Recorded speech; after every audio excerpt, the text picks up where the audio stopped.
Welcome to the Blue Cafe. We offer stories of infidelity, betrayal, and redemption. Please like and subscribe. Cheers. Now, on to today's story. 6 weeks since D-Day and 16 days since the split, and it just hit me like a ton of bricks. Post-separation apologies in advance for the very long post. 16 days ago, I went through my first serious breakup from a later. For some context about our relationship, for the better part of 5 years, we were long-distance partners. She, 25F, is from the West Coast, I, 25M, am from the East Coast, and we met on study abroad.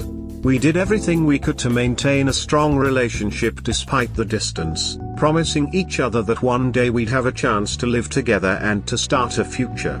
In the later stages of our relationship, we so often talked about spending our lives together. As a teenager and a college student, I had so often struggled to find relationships, and knowing I'd found a woman who loved me and wanted to spend her life with me was proof that I could finally put my teenage and adolescent demons in the rearview mirror. A few months ago, after nearly half a decade of only seeing each other every 3 to 6 months, our plan to live together finally became a not-so-distant reality. She was starting vet school in California and found an apartment where we could both live. I was more than ready to move out there, to find a new job, to start the phase of our life where we could finally be together physically and not just emotionally. She was the woman I wanted to spend my life with. The woman I wanted to marry. The woman I wanted to see the world with. But with one horrible decision, arguably the best 5 years of my life came crashing down. 6 weeks ago, which was 6 weeks before vet school started for her and 2 to 3 months before I was planning to move in, she cheated on me with a childhood friend. To be honest, I should have seen it coming from a mile away because the red flags were present long before D-Day. During the year leading up to D-Day, she had occasionally mentioned that she'd wondered what it would be like hook up with him. She'd had dreams about it and couldn't curb the unconscious thoughts, but she always dropped it when it was clear that I wasn't comfortable with it. The night before she left to visit him, she once again asked how I felt about it. I put my foot down and I told her that if she chose to sleep with him, it would hurt me immensely and I wouldn't be okay with it. She reassured me that she would never do anything to jeopardize our relationship and that I was totally justified in asking her not to do such a thing. Despite my fears, I didn't stop her from visiting him, because I'm not a controlling person. Maybe I should have. The next night, she got drunk and slept with him. It turned my world upside down. I was in shock that she would choose to defile my trust just weeks before we were planning to start our life together. For a month, I tried to find every reason I could to forgive and reconcile, but every time I expressed my needs, they were met with emotional outcry. She said all the right things, but did few of them. She told me that she wanted to make things right no matter what it took, that she regretted her decision immensely, and that she was willing to do whatever I deemed was best for me. To her credit, she stopped talking to him, and she even restarted therapy to try to get to the bottom of why she made the decision she did. I thought she was truly making an effort to win me back, but when push came to shove, she still refused to acknowledge my needs. When I finally admitted to her that I wasn't ready to move out with her yet because of the healing I still needed to do, she blew up and refused to even discuss my request. She burst into tears, told me she didn't want to talk to me, and hung up the phone on me. Seeing her so emotional made me recoil, and instead of sticking to my guns, I caved, just as she wanted me to. I told her that I would be willing to go visit her, that I loved her, and that it would be okay for us to set a new move-in date. Some of those things were at least partially, but not completely, or even mostly, true, and I said them to protect myself from further emotional harm and manipulation and not because I truly believed them. Shortly thereafter, I got fed up with her attempts to emotionally control me, and I grew the courage to put an end to our relationship. When I told her I needed to move on, she once again became hostile. She told me she hated me, that I was awful for giving her false hopes, and then she hung up on me again. She texted me afterwards to apologize for yelling at me and to pull the "I'll do anything to make this work" card, but I finally said enough is enough, and I told her it was time for me to move on. It was such a terrible way for nearly 5 years of our relationship to flame out. For 2 weeks after the breakup, I thought I was fine. I told myself that I didn't deserve what she did to me, that the way she treated me and manipulated me was unacceptable, and that I was right to move on when she refused to discuss my needs. In my heart, I still believe those things, but 2 nights ago, there was a huge trigger that brought about the emotional crash I thought I had managed to avoid. That night, I got an email notification from Facebook saying that she had posted a status. Being the curious, still not entirely over it fool that I am, I didn't have enough restraint and self-respect to stop myself from looking. That was a huge mistake because it made me all kinds of angry, conflicted, and confused. First and foremost, the post was about her starting vet school, which was painful enough as I began to realize that even though she screwed up our relationship, she gets to move on with her life as planned, and it's me who is left picking up the pieces. I'm the one sitting at my parents' house trying to figure out my job, my future, and my relationships, while she gets to move on with the exact plan she had. Feeling that complete inequity was plenty painful and enraging enough, but she also went out of her way to play the victim card in her post. Her words were, "The past month and a half and especially the past 2 weeks have been extremely challenging for me, and I want to extend a special thanks to people X, Y, and Z for putting up with me calling them in tears on a regular basis." Obviously, there was no mention of me, and I wouldn't expect there to be. But my problem lies here, when we were talking about what happens next during the time between her cheating and the breakup. She admitted that she hadn't told her friends and some of her family about what she did because she was too ashamed.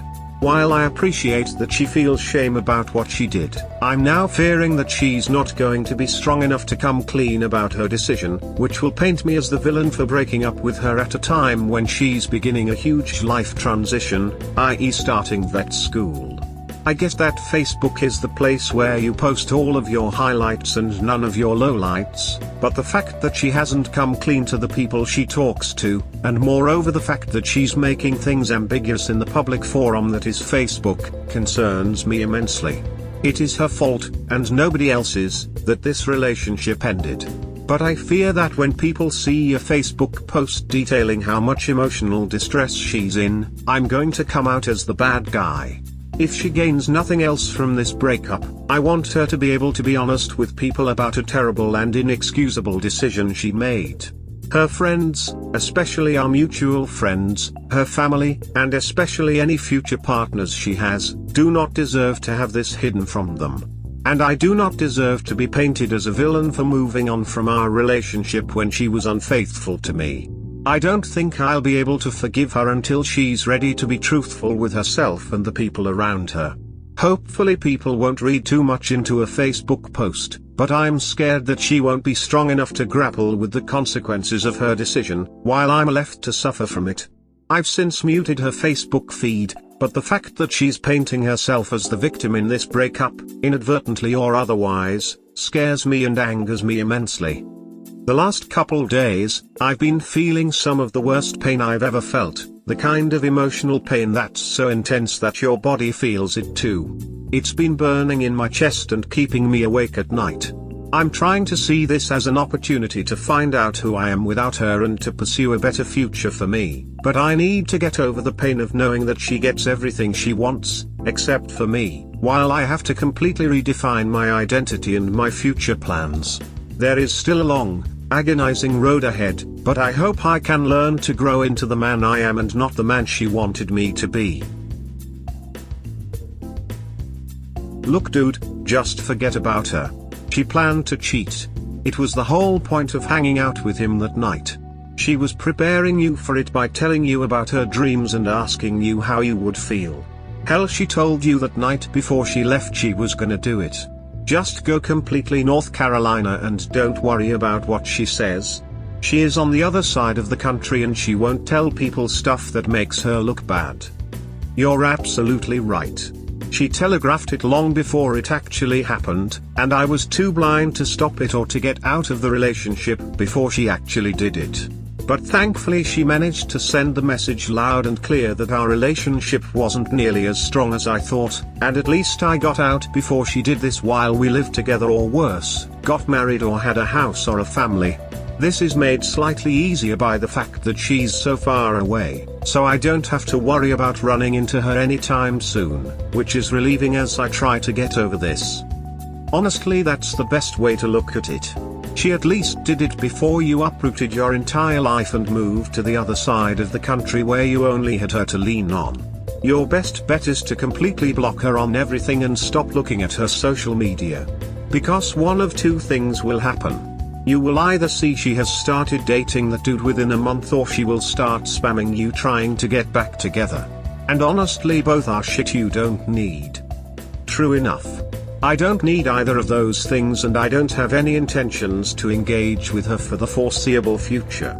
I appreciate your advice, my friend. The point is, you could not have stopped it. I know. It sucks to admit that, but I know. But better to get out late than never. My GF here being a call girl and selling nudes for 2 years. I'm not sure how to feel about this. I have adverse feelings about sex workers and people selling their body. To each their own. I understand some people need to make a living. I would just never date anybody like that as my own personal preference. She knew of this and was well aware of our entire relationship. There was a point a month or so after we started dating where I brought up I don't do hookups and can't really respect that culture. She was all about it, and the amount of strangers she hooked up with was about 5x the relationships I've been in. I was uncomfortable but decided to look past it. I've been cheated on multiple times. I've been lied to and used. I don't think there's anything wrong with me as a partner, and so many people have told myself or whoever I was dating that they're lucky to have a guy like me. Either way, I obviously have quite bad trust issues and anxiety in relationships. This one changed all that. I found a girl that could help me trust again, and if she went out to a bar alone I'd be 100% okay and not concerned at all. Then today I get sat down and told that she used to be a call girl through some random website, and that when she was younger she used to sell her nudes on Twitter. At a point she almost started making porn to sell with her ex. I knew none of this, and when I asked about her past she had plenty of opportunities to tell me. She knows so many secrets about me that nobody in my life knows about. I do love her, but I wouldn't have started the relationship if I knew all of this. So I feel conflicted and hurt. She still shows signs of being like that. I.e. wanting to be recorded, wanting to go to sex toy conventions, asking how I would feel if she hooked up with a same gender friend and such.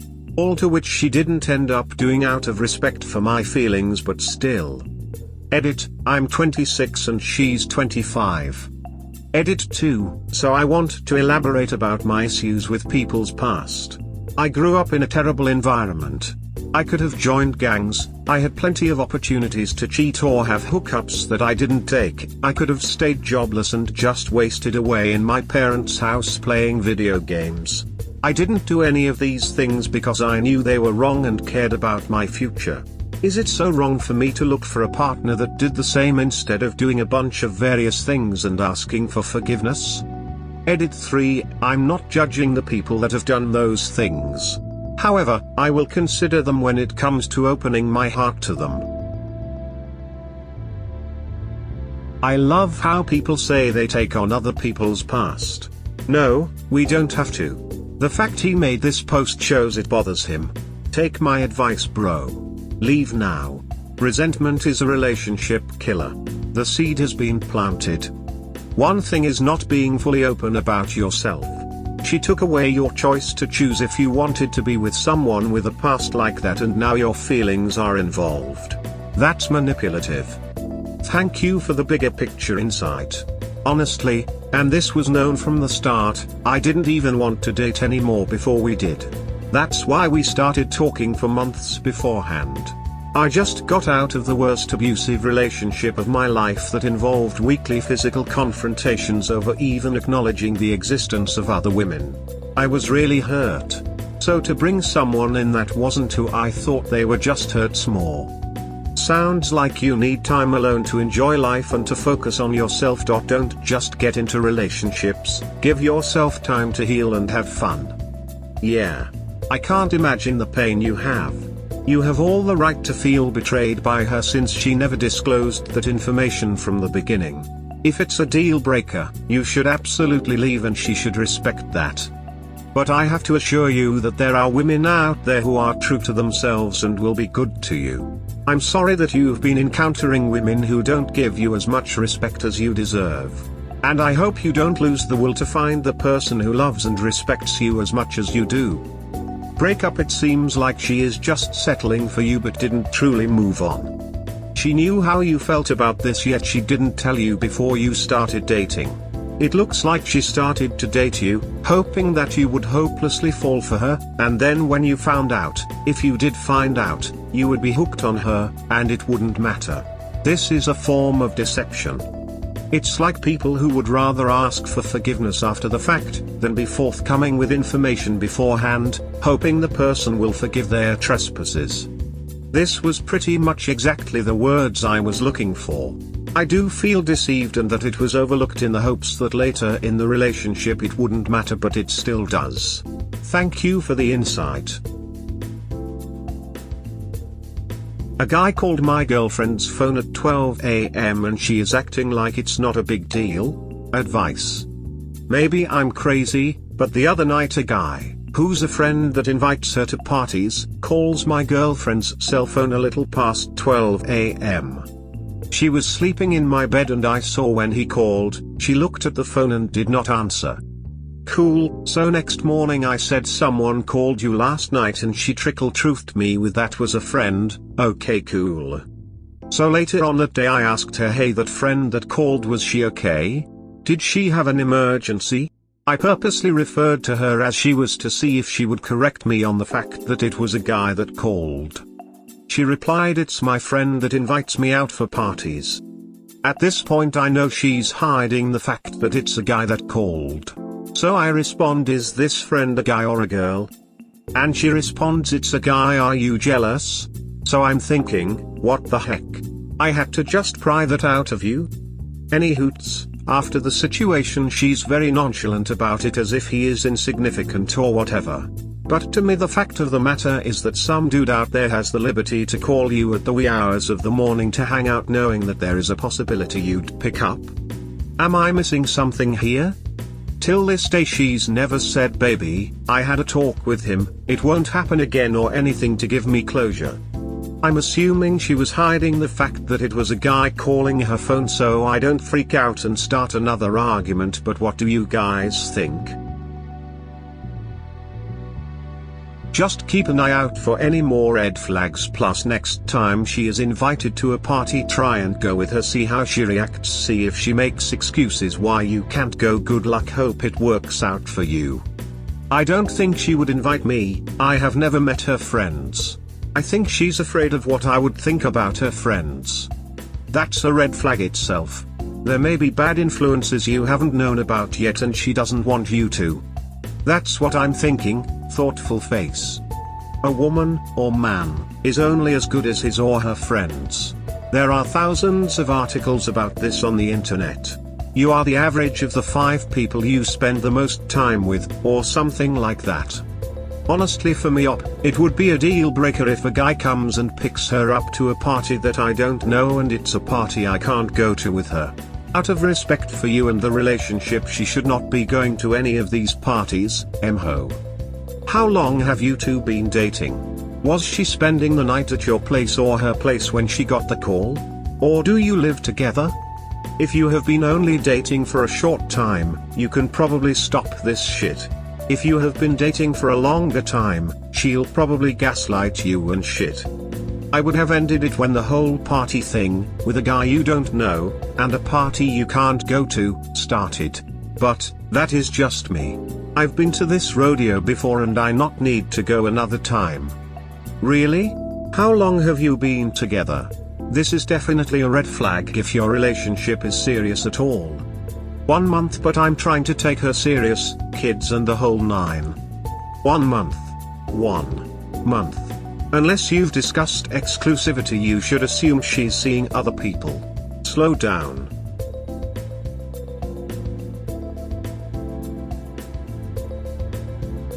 We hope you have enjoyed today's episode. Please comment, like and subscribe. Cheers. Have a wonderful day or night, wherever you are.